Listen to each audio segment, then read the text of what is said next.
Hello everyone, my name is Dev and welcome to be learn perform.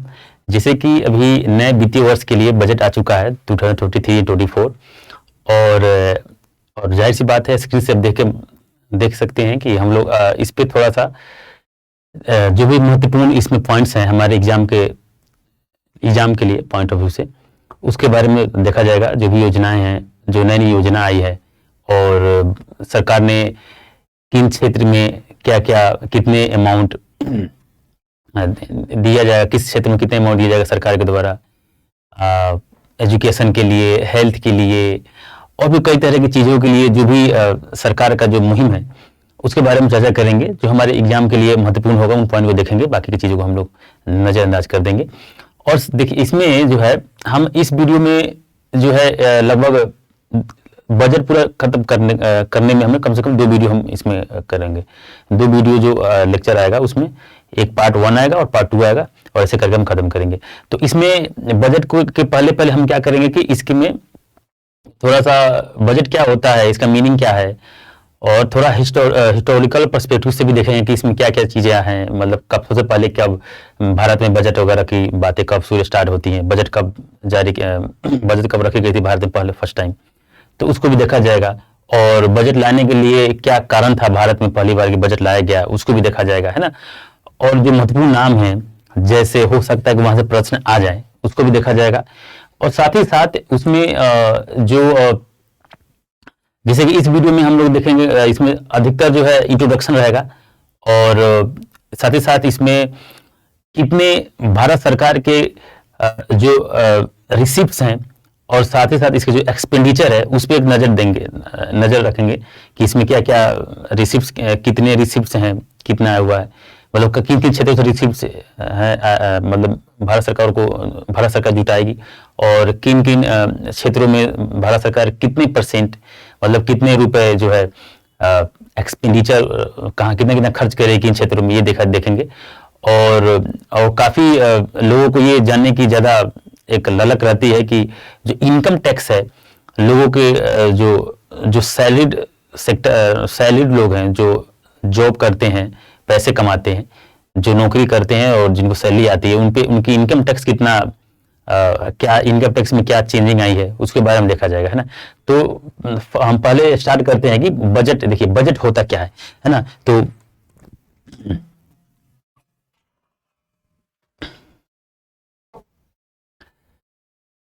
देखिए, इसके पहले आपको मैं बता दूं कि देखिए बजट हमारे संविधान में जो है बजट के बारे में, बजट जो शब्द है उसके बारे में कहीं भी मेंशन नहीं है।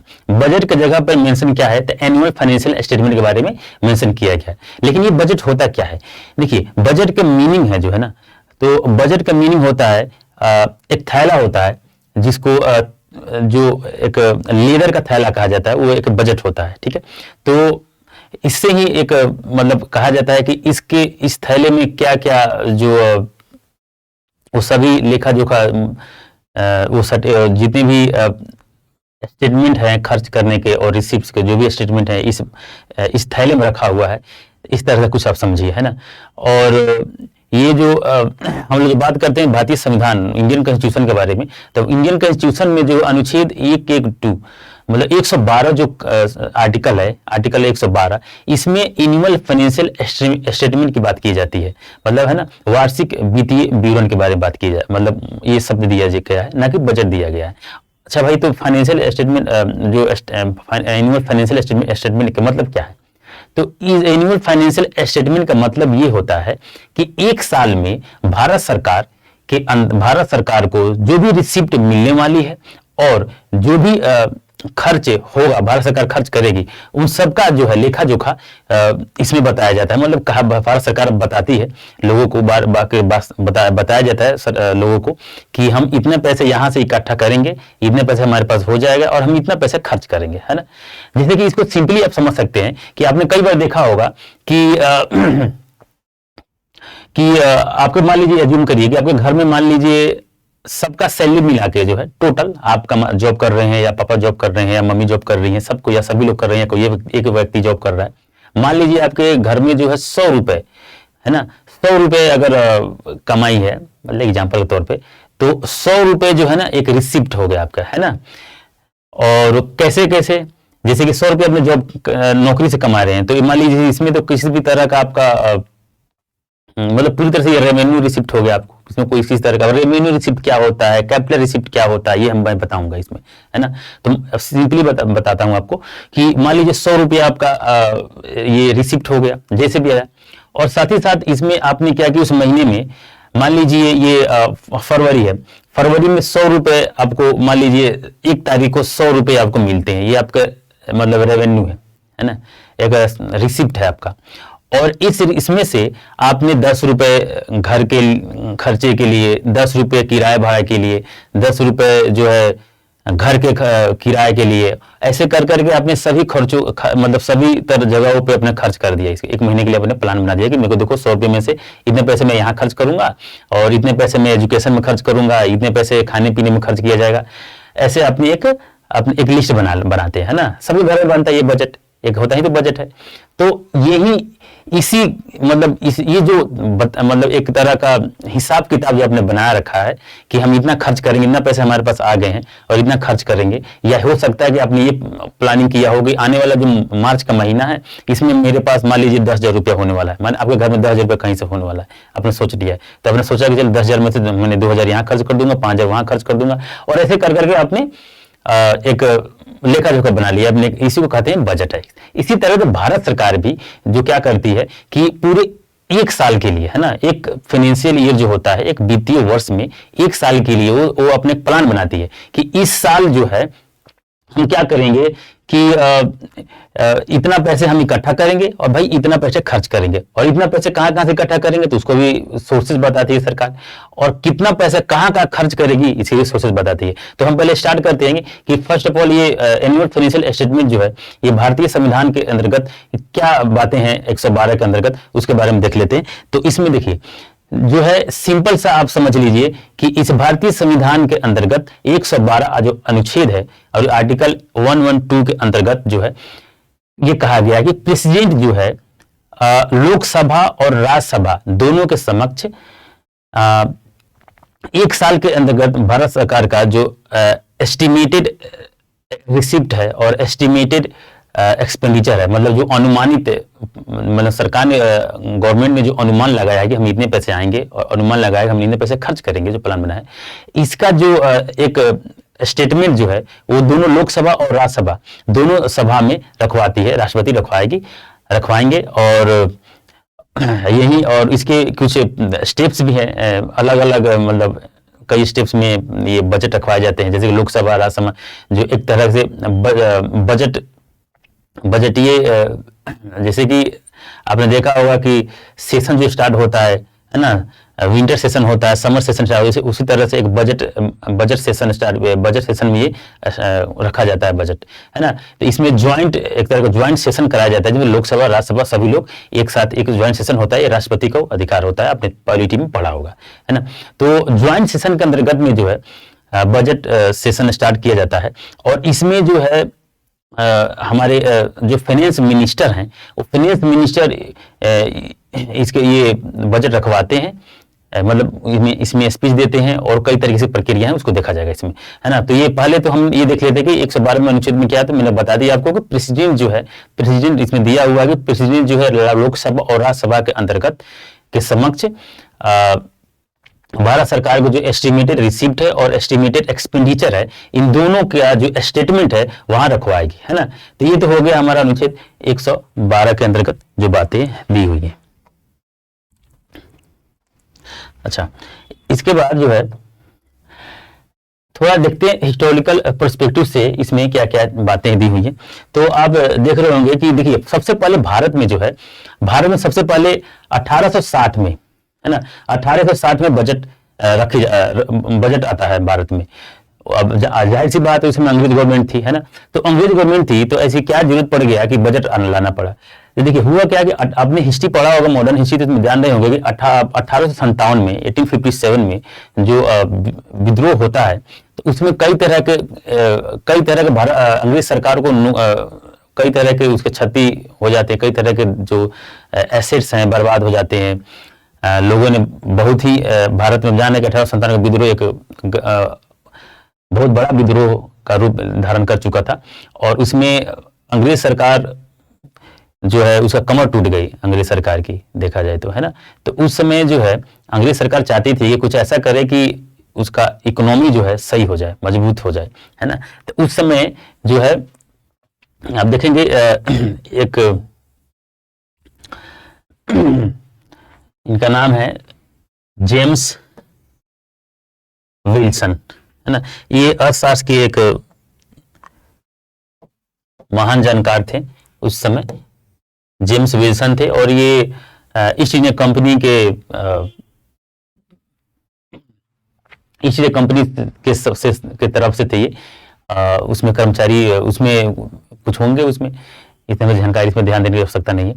तो ये विल्सन जो थे, विल्सन ने ही ये प्रस्ताव रखा था कि हम जो है एक बजट लाते हैं, और जिसमें रेलवे के लिए और भी सारी चीजों के लिए बातें आई थी। तो हमें बस ये ध्यान रखना है कि अप्रैल 7 और 1807, अब बस इतना ध्यान रखेंगे 1807 में जो है, ये डेट भी कोई खास इंपॉर्टेंट नहीं है फॉर एग्जामिनेशन। तो 1860 में जो है फर्स्ट टाइम जो है भारत में बजट आता है ना। अब उस समय बजट जो है रेलवे वगैरह पूरे भारत हर चीज एक ही साथ सम्मिलित था, है ना। उसके बाद जो है आजादी के बाद फर्स्ट टाइम जो बजट आता है वो 1947 में आता है।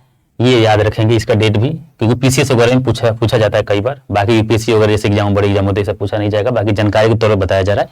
तो नवंबर 26 1947 में जो है फर्स्ट बजट आता है आजादी के बाद।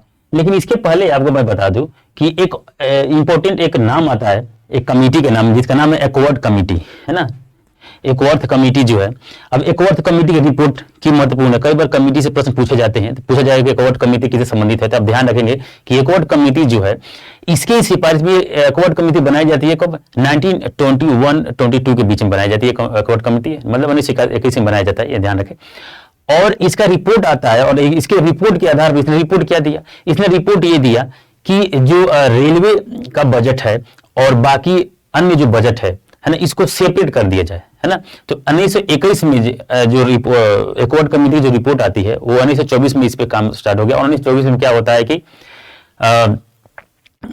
रेलवे बजट और जनरल बजट, जो अभी जनरल बजट की हम लोग बात करते हैं, मतलब रेलवे के अलावा बाकी के देश के अंदर जो भी चीजें हैं बजट है, उसको अलग सेपरेट कर दिया गया। कब कर दिया गया, तो 1924 में, मतलब 1921 में ये एकवर्थ कमेटी आती है।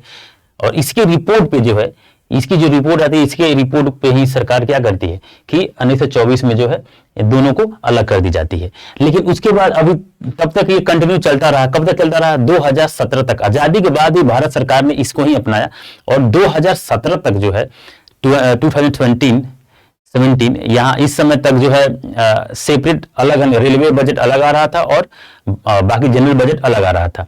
लेकिन 2017 के बाद से, मतलब 2018-19 से ये जो है भारत में जो है रेलवे बजट और जनरल बजट एक साथ इसको समझ कर दिया गया, एक साथ बजट आता है। अभी जो वर्तमान में जो बजट आया हुआ 2023-2024, ये बजट जो है एक साथ दोनों रेलवे का भी और इसमें भी आया हुआ है ना। तो ये आप ध्यान रखेंगे कि एकवर्थ कमेटी जो है इसमें काफी इंपॉर्टेंट है। आप एकवर्थ कमेटी जो है ध्यान रखेंगे ग्रामीण में। ये एक इसके जो अध्यक्ष थे, इनका नाम था विलियम एकवर्थ, इन्हीं के नाम से इस कमेटी का नाम रखा, विलियम एकवर्थ रखा गया, ठीक है। तो ये आपको इतना ध्यान रखना है कि एकवर्थ कमेटी के नाम याद रखना है और डेट याद रखना है ना। देखिए एकवर्थ कमेटी के नाम याद रखना है, और ये 1921 में, ठीक है। इतना तो हम समझ चुके हैं। नेक्स्ट हम देखते हैं कि देखिए, अच्छा, जब स्टार्ट होता है, पहले बजट के बारे में जो हम लोग बात करते हैं, तो उसके पहले सबसे ज्यादा जरूरी है कि हलवा सेरेमनी क्या होता है। देखिए हलवा सेरेमनी कुछ भी नहीं होता है। लोगों को जब बजट जब बन जाती है, तो हलवा एक लोगों के मुंह मीठा कराया जाता है, और एक तरह का ये मतलब इवेंट है, एक तरह कस्टमरी इवेंट है, जो लोगों को हलवा बनाया जाता है। ये 6-7 दिन पहले तक होता है। जैसे कि 20 बार का 26 जनवरी को हुआ था, है ना। 26 जनवरी को जो हलवा सेरेमनी हुआ, और 31 जनवरी को जो है इकोनॉमिक सर्वे आता है, और फर्स्ट फरवरी को जो है एक बजट आता है, ठीक है। तो हलवा सेरेमनी, ये बस इतनी सी बात है, इसमें कोई खास बातें नहीं है, तो इसको आप ध्यान रखेंगे। बाकी हाँ, ये थोड़ा सा, ये तो कोई पूछेगा नहीं, फिर भी आप जानकारी तौर पर जान ले कि पहले ये जो नॉर्थ ब्लॉक में होता था, और पहले है ना, पर जैसे होता union budget 2023 was held in, मतलब ये नॉर्थ ब्लॉक में हुआ, कोई नॉर्थ ब्लॉक है पर फिर से पार्लियामेंट के, ये हमारे लिए कोई खास। देखिए स्टेप्स इन बजट, ये जाने से पहले हम थोड़ा सा आपको बता दूंगा।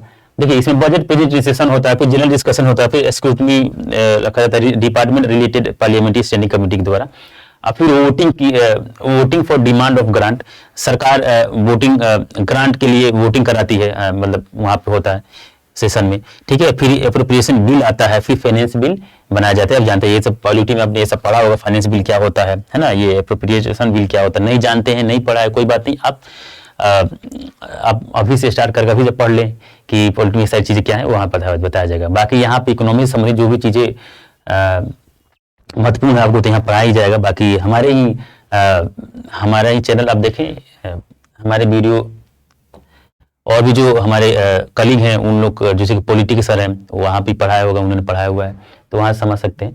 तो पहले हम जान लेते हैं कि देखिए भाई, ये बजट तैयार कौन करता है।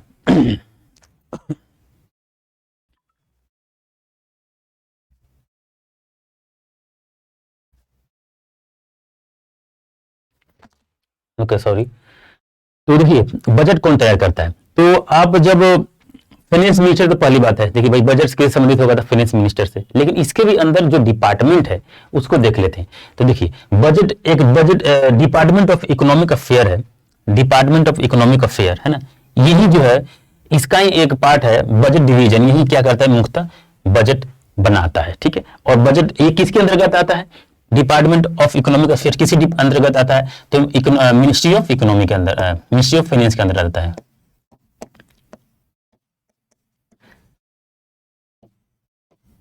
मिनिस्ट्री ऑफ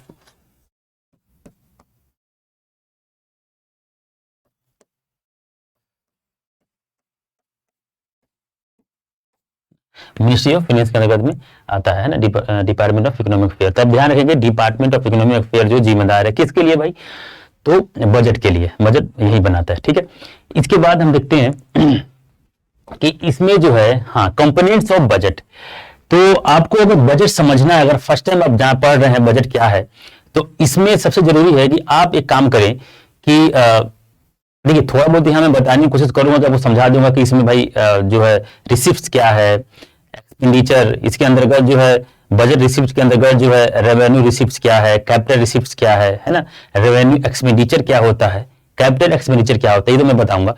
लेकिन आप जो क्या करें कि एक बार आप ये जो बेसिक है, जो बेसिक यूनिट है, ये फंडामेंटल यूनिट है, इसको एक बार पढ़ लें। ये जब पढ़ लेंगे तो आपको ज्यादा बजट समझ में आएगा, है ना। बाकी आपको यहाँ पर कोशिश की जाएगी अब पूरी बातें समझाया जाए। तो देखिए इसमें जो है, पहले आप यहाँ पे ध्यान दें कि जो बजट रिसिप्ट के अंतर्गत जो है रेवेन्यू रिसिप्ट है, एक कैपिटल रिसिप्ट है।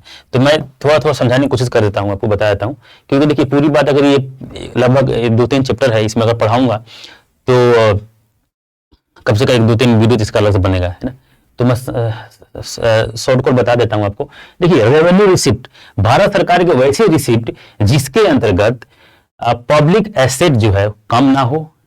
पब्लिक एसेट का मतलब ये है कि पब्लिक, जैसे कि कोई पार्क है, गवर्नमेंट सरकारी पार्क है, जहां पे आप जाते हैं, जहां पे आप बैठते हैं जाके, है ना, एक्सरसाइज वगैरह करते हैं, या कोई पब्लिक मॉल हो, या कोई भी पब्लिक इंफ्रास्ट्रक्चर हो, मतलब कोई भी ऐसे पब्लिक एसेट के अंतर्गत जो सरकारी इंफ्रास्ट्रक्चर वगैरह आ जाता है, या किसी जैसे कि एलआईसी थी, है ना, तो ये एक तरह का पब्लिक एसेट ही था, है ना, सरकार का ये पूरा एसेट था।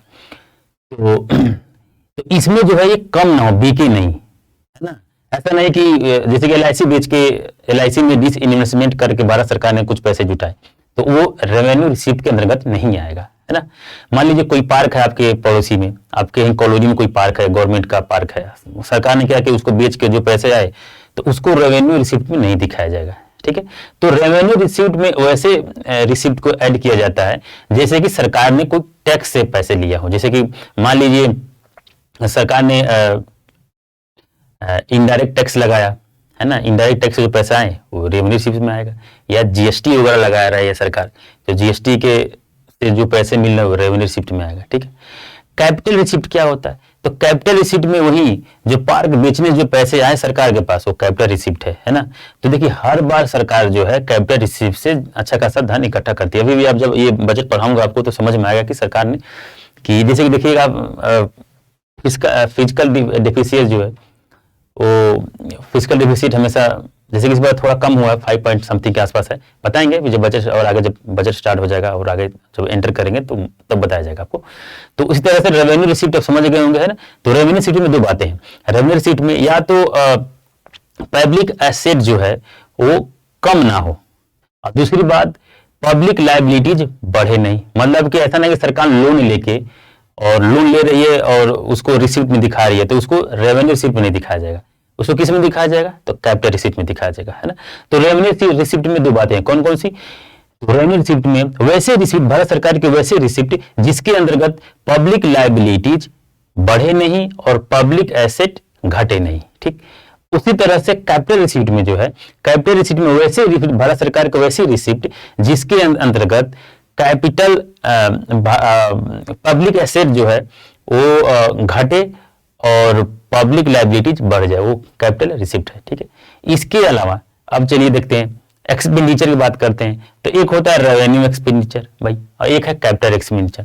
तो अब सरकार कहाँ का खर्च करती है तो रेवेन्यू एक्सपेंडिचर उन जगहों पे सरकार खर्च करती है जहां पे सरकार को किसी भी तरह का कोई मतलब कोई इंफ्रास्ट्रक्चर ना बन रहा हो। जैसे कि मान लीजिए लोगों को पेंशन दे रही है तो सरकार किसी को सैलरी दे रही है या पेंशन दे रही है तो इसमें तो आप जान रहे हैं कि पेंशन ज्यादा एग्जांपल के तौर पर समझने लायक है कि पेंशन मान लीजिए जिन लोगों को पेंशन मिल रहा है उसे सरकार का तो कोई फायदा तो हो नहीं रहा है ना। मैं नहीं कर रहा हूँ पेंशन नहीं देना है, मैं बस समझाने की कोशिश कर रहा हूँ पेंशन जो दिया जा रहा है सरकार जो देती है तो इसमें जो है किसी भी तरह का इंफ्रास्ट्रक्चर या किसी तरह का एसेट जो है बन नहीं रहा है या किसी तरह की लायबिलिटीज कम नहीं हो रहा है भारत सरकार का। मान लीजिए भारत सरकार क्या करती है कई बार लोन वगैरह चुकाती है ना, इंटरेस्ट तो चुकाती है ना, सरकार लोन लेती है तो इंटरेस्ट चुकाती रहती है। अभी दिखाएंगे वो कितने पैसे कहाँ से आते हैं कहाँ जाते हैं तो आपको समझ में आ जाएगा।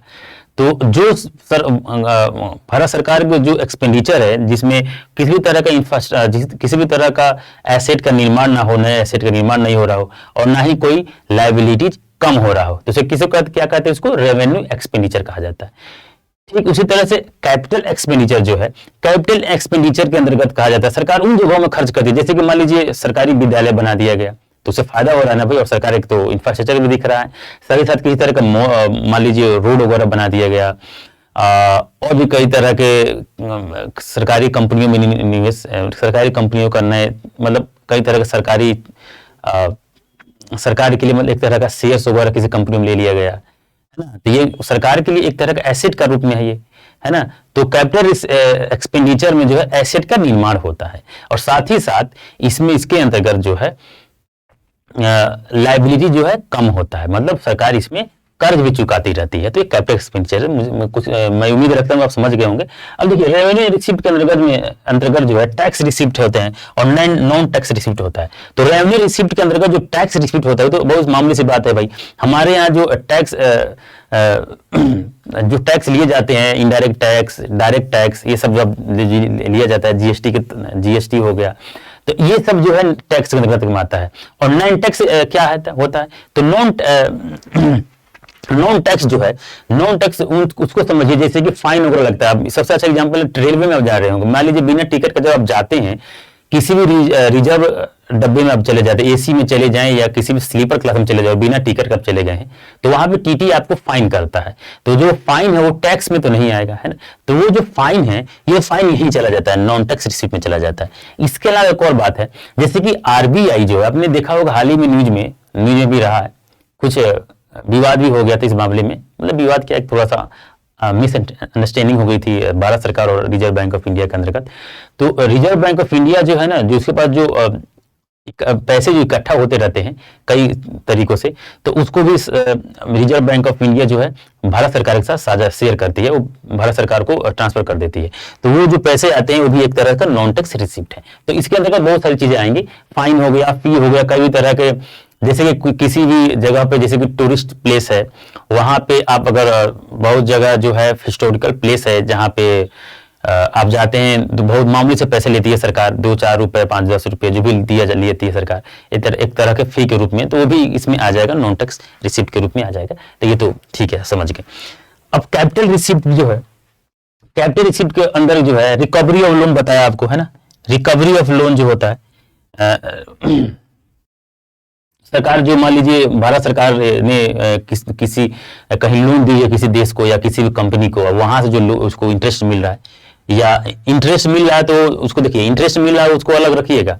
इंटरेस्ट जो है, इंटरेस्ट को कहा जाता है रेवेन्यू के अंतर्गत आता है, रेवेन्यू रिसिप्ट है। लोन पे अगर इंटरेस्ट मिल रहा है भारत सरकार को तो वो रेवेन्यू रिसिप्ट में आता है, ठीक है। और जो लोन ही इकट्ठा सरकार ने अपने ले लिया है ना, मान लीजिए उस पर एसेट था ना, जो लोन था एसेट था, मान लीजिए एक पेड़ लगाते हैं वहां से फल मिल रहा है, तो मान लीजिए आम का पेड़ है, अब पेड़ आपने लगा दिया, इस साल भी आपको आम मिला, अगले साल भी आम मिला, तो पेड़ तो वही है भाई, पेड़ तो खत्म तो हो नहीं रहा है, आपको आम जो इंटरेस्ट के तौर पर मिल रहा है। उसी तरह से लोन भी है भाई, लोन दिए भारत सरकार ने दी हुई है किसी कंपनी को या किसी देश को, वहां से उसको जो इंटरेस्ट मिल रहा है तो इसको रेवेन्यू रिसिप्ट में कहा जाता है, रखते हैं। और बाकी जो लोन ही सरकार ने वापस लिया, मतलब पेड़ ही काट दिया आम का, तो वो किस में आ जाएगा, नुकसान हो गया ना, तो उसको कहते हैं रिकवरी ऑफ लोन्स। अच्छा, borrowings and other liabilities, Bharat सरकार क्या करती है, अलग कोई कई तरह से लोन ले लेती है, है ना, देश कई जो देश हैं, देश से लोन ले लिया जाता है, या और भी कई तरह की संस्थाएं जैसे कि वर्ल्ड बैंक है, वर्ल्ड बैंक से लोन लिया जाता है। तो इन सब यहाँ से लोन लेने के बाद जो है ये सब लोन जो है इसमें आता है, किसमें आता है, बोरोइंग और लायबिलिटी, इसमें कैपिटल रिसिप्ट के अंतर्गत में आ जाएगा। और डिसइन्वेस्टमेंट है, जैसे कि अपने वर्तमान और सबसे ताजा भी करंट में ही है, LIC में जो भारत सरकार ने डिसइन्वेस्टमेंट किया, इसके अलावा वो बहुत सारी जैसे रेलवे में डिसइन्वेस्टमेंट करने वाली है सरकार, तो बहुत सारी जो सरकारी संस्थाएं हैं इसमें सरकार जो है कुछ शेयर जो है बेच देती है किसी प्राइवेट एंटिटी को, तो ये डिसइन्वेस्टमेंट जो है कैपिटल रिसिप्ट में आता है। फिर रेवेन्यू एक्सपेंडिचर जो है, रेवेन्यू एक्सपेंडिचर के अंदर में प्लान एक्सपेंडिचर है, नॉन प्लान एक्सपेंडिचर है, और कैपिटल एक्सपेंडिचर में प्लान एक्सपेंडिचर। तो इसके अंदर चलिए आप लोग जब आप कोशिश करें कि आप खुद भी, मैंने कोशिश किया समझाने के लिए, शायद आप समझ चुके होंगे, मोटा मोटी आपको समझ में आ गया होगा कि ये रेवेन्यू रिसिप्ट क्या है, एक्सपेंडिचर क्या है, ठीक है। तो आप जो है हम आगे चलते हैं, देखते हैं कि आगे और हम इसमें क्या क्या समझते हैं। ये जब जान जाएंगे तो आपको ज्यादा आसान होगा समझना। देखिए अब हम देखते हैं कि 1 रुपए जो है, मतलब एक तरह से रुपए में समझ लें या परसेंटेज के तौर पर देख लें कि 100% जो भारत सरकार का जो 100% जो है रिसिप्ट है, वो कहां से पैसे आता है, वो पैसे कहां से आ रहे हैं, है ना। तो रुपए कहां से आता है, देखिए 15% जो है सबसे ज्यादा कहां से है, सरकार क्या कहती है, बोरोइंग्स और अदर लायबिलिटी देती है, कितना, तो 34% के आसपास। यहाँ पे थोड़ा सा डायग्राम मुझे लगता है कि साफ आपको नहीं दिख रहा होगा, मैं बता देता हूँ कितना कितना है। यहाँ पे 34% के आसपास जो है ना, 34% जो है सबसे ज्यादा यही इसी का ही कंट्रीब्यूशन है। मतलब सरकार कहीं से कर्ज लेती है, लोन लेती है ना, तो 34% यहाँ से, ठीक है। नॉन टैक्स रिसिप्ट है, नॉन टैक्स अभी बताया था, अभी बताया हूँ आपको, फी वगैरह फाइन वगैरह जो लगाया जाता है वो नॉन टैक्स रिसिप्ट है ना। नॉन डेट कैपिटल रिसिप्ट जो है 2% यहाँ से, 6% यहाँ से, ठीक है। उसके बाद देखिए कस्टम्स जो है, कस्टम्स लगाया जाता है, इंपोर्ट एक्सपोर्ट पर जो सेल्स लगाए जाते हैं, जो टैक्स लगाए जाते हैं वो कस्टम्स है, तो कस्टम्स से आता है 4%। उसके बाद जो है 15% जो है कॉर्पोरेशन टैक्स से आता है, ये कॉर्पोरेशन टैक्स है 15% यहाँ से, ठीक है। और भी जो ड्यूटीज लगाए जाते हैं 7% यहाँ पे। इनकम टैक्स जो है यहाँ पे इनकम टैक्स है, यहाँ 15% इनकम टैक्स से आते हैं, ठीक है। और जीएसटी से, जीएसटी देखिए 70% आता है। देखिए इस बार जीएसटी में जो सुधार हुआ है, पिछली बार जीएसटी से जो है 16% का कंट्रीब्यूशन था जीएसटी का, इस बार जो है जीएसटी का जो है 70% का कंट्रीब्यूशन है रिसिप्ट में, भारत सरकार के रिसिप्ट में, ठीक है। अब देखिए अब जो है ये तो हमारा हो गया रिसिप्ट, भारत सरकार का जो बजटीय रिसिप्ट है ये तो ये हो गया। अब देखते हैं कि भारत सरकार का जो एक्सपेंडिचर है वो भारत सरकार कहाँ खर्च करने वाली है। तो इसमें देखेंगे आप कि सेंट्रली स्पॉन्सर्ड स्कीम्स में जो है भारत सरकार यहाँ पे 19% कुछ खर्च करने वाली है, और डिफेंस पे 8% ठीक ठाक रकम है, डिफेंस पे सरकार ने बढ़ाया है, डिफेंस पे 8% का खर्च किया जाएगा। उसके बाद देखिए 18% जो है टैक्सेस है। ये मैं आपको यहाँ पे पिक्चर साइज नहीं दिख रहा है, मैं फोन में देकर बताता हूँ आपको।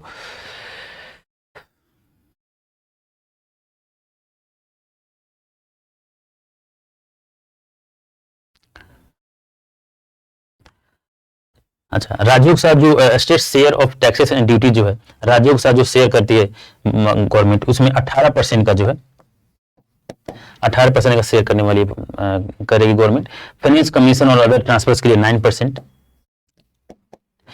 और फिर सेंट्रल सेक्टर स्कीम है ना। देखिए दो तरह का स्कीम होता है, आप जानते हो, सेंट्रल स्पॉन्सर्ड स्कीम और सेंट्रल सेक्टर स्कीम है।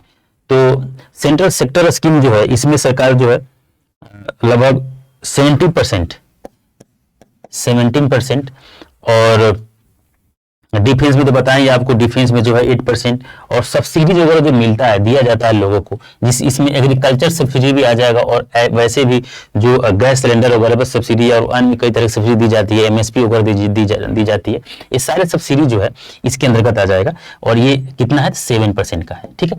इसके अलावा जो सेंट्रली स्पॉन्सर्ड स्कीम जो 9% है। और इंटरेस्ट पेमेंट है, देखिए जो सरकार लोन ली हुई है, जो बोरोइंग्स ली हुई है, भाई उसको चुकाना भी तो पड़ेगा ना, उसका इंटरेस्ट। तो इसमें जो है 20% तो यही चुकाना होता है भारत सरकार को, ठीक है। 20% यहाँ ये चुकाना होता है। और देखिए पेंशन जो है 4% जाता है, मोटा अच्छा खासा रकम जो है पेंशन पे चला जाता है। यही है जो पेंशन जो है 4% है, पेंशन पे 4% जाता है, ठीक है। देखिए सबसे इंपॉर्टेंट ये है कि आप देखेंगे कि इनकम टैक्स जो है अभी इनकम टैक्स जो लगता है लोगों के, जो सैलरीड लोग हैं, जिनको सैलरी आती है अकाउंट में, जिनको सैलरी मिलती है, उन पे जो एक ठीक ठाक राहत दिया गया है फाइनेंस मिनिस्टर के द्वारा, कि उनका जो पहले के अपेक्षाकृत इस पर ज्यादा राहत दिया गया है उनका इनकम टैक्स पे। पहले जो है 5 लाख तक जो है छूट दिया जाता था टैक्स में, लेकिन अब इस बार जो है 7 लाख रुपए तक का छूट दिया जा रहा है ना। मतलब 7 लाख रुपए तक टैक्स नहीं पे करना है। अब देखिए कई बार लोगों को कंफ्यूजन होता है कि 7 लाख रुपए तक का छूट है, तो फिर ये 0 3 लाख जो है, 53 से 6 लाख जो है 5% लगता है, तो कंफ्यूजन होता है समझने में। मैं कोशिश करूंगा कि आपको ये समझा दूं कैसे टैक्स लगाती है गवर्नमेंट। तो ये बहुत सिंपल है, थोड़ा ध्यान से समझिएगा कि देखिए पहली बात तो ये है, पहली बात ये आपको समझना है कि अगर 7 लाख से कम है आपका सैलरी सालाना, है ना, ईयरली देखा बात कर रहा हूं सर, सालाना किया जा रहा है। तो अगर आपका सालाना जो सैलरी है वो अगर आपका इनकम जो 6,90,000 है या 6,99,000 है ना, 6,99,000 भी है, मतलब 7 लाख से कम है या 7 लाख है। अगर 7 लाख तक है या उससे कम है तो पहले तो आपको ये टैक्स देना ही नहीं है, आपको टैक्स नहीं लगेगा, है ना, टैक्स नहीं लगेगा, ठीक है। और 7 लाख से अगर ज्यादा है ना, तब आपको क्या है कि टैक्स देना पड़ेगा। तो आप इसमें समझेंगे कि कैसे देना है। तो आपको मान लीजिए किसी भी व्यक्ति का जो है, मैं मान लेता हूं किसी व्यक्ति का जो सालाना जो इनकम है वो मान लेते हैं कि 16 लाख रुपए है ना। मान लेते हैं किसी व्यक्ति का सालाना जो है 16 लाख रुपए जो है, 16 लाख जो है उसकी सैलरी है, ठीक है। इनकम जो है किसी व्यक्ति का 16 लाख रुपए है। तो भाई इसमें देखिए 0 से 3 लाख रुपए पे तो उसे कोई नहीं लगेगा, उस पे इसमें 3 लाख रुपए माइनस कर दीजिए, कितना बचा, 13 लाख बचा। तो 3 लाख रुपए तो नील, 3 लाख पे 3 लाख रुपए पे कोई सा भी जो है टैक्स नहीं देना है ना। शुरू से भी इस तरह का ही नियम रहा है जो मैं बता रहा हूं। और आज नेक्स्ट जो है 3 से 6 लाख रुपए, तो आप इसमें देखेंगे 6 लाख तक है ना, तो 6 लाख इसमें से माइनस करिए, जो 6 लाख है इस 6 लाख रुपए पे 5% उसको ब्याज देना पड़ेगा, इंटरेस्ट देना पड़ेगा 5%, 6 लाख पे। अच्छा भाई 13 लाख में से अगर 6 माइनस कर दिया जाए, है ना, 13 में से 6 माइनस कर दिया जाए तो कितना बच रहा है, ये हो गया 7, है ना। 13 में 6 गया तो 7 लाख बच रहा है। तो 7 लाख जो है, अब से 7 जो लाख है इस पे जो है उसको 10% का ब्याज देना पड़ेगा। कितना देना पड़ेगा? 10% का ब्याज देना पड़ेगा। ऐसे करके मतलब टैक्स लगाए जाते हैं, इनकम टैक्स लगता है। और मान लीजिए किसी का टैक्स, मान लीजिए सालाना इनकम जो है मान लीजिए 20-25 लाख रुपए हो, तो उसको भी ऐसे करके बांट बांट के अलग अलग तरीके से लगता है। तभी तो मान लीजिए यहाँ ये सुटेबल होता है, सूट होता है। जैसे मान लीजिए 7 लाख रुपए किसी का सैलरी है, 7 लाख सैलरी है ना, तो उसको तो आना नहीं है। मान लीजिए अगर 8 लाख किसी की सैलरी है, एग्जाम्पल होता है वो देख लेते हैं। 8 लाख किसी की सैलरी है, तो 8 लाख के अंतर्गत में 0 से 3 लाख तो उसको सैलरी, मतलब 0 3 लाख जो है, तो 3 लाख रुपए तो इसमें से माइनस कर दीजिए, तो 3 लाख रुपए पे नील, कोई भी इनकम टैक्स उसको नहीं पे करना है ना। और उसके बाद बचता है 5 लाख रुपए। तो इस 5 लाख रुपए पे मतलब 3 से 6 के बीच में बच रहा है ना, तो 5 लाख रुपए पे जो उसको 5% का इनकम टैक्स पे करना होगा, है ना।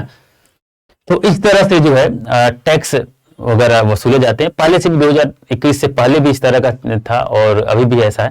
तो मैं उम्मीद करता हूं कि आप समझ गए होंगे।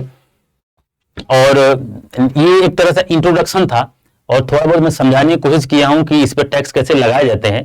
और इसमें कुछ हिस्टोरिकल पर्सपेक्टिव से हमने देखा था कि क्या कब सबसे पहले बजट आता है देश में और अभी क्या स्थिति है।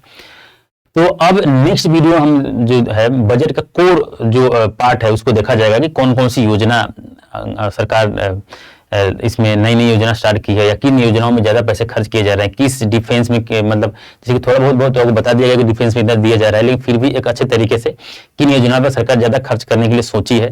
तो और एजुकेशन में क्या है, हेल्थ में क्या है, हेल्थ में कितना मिला, एजुकेशन में कितना मिला, है ना। तो इस सारी चीजों को नेक्स्ट वीडियो हम लोग देखेंगे।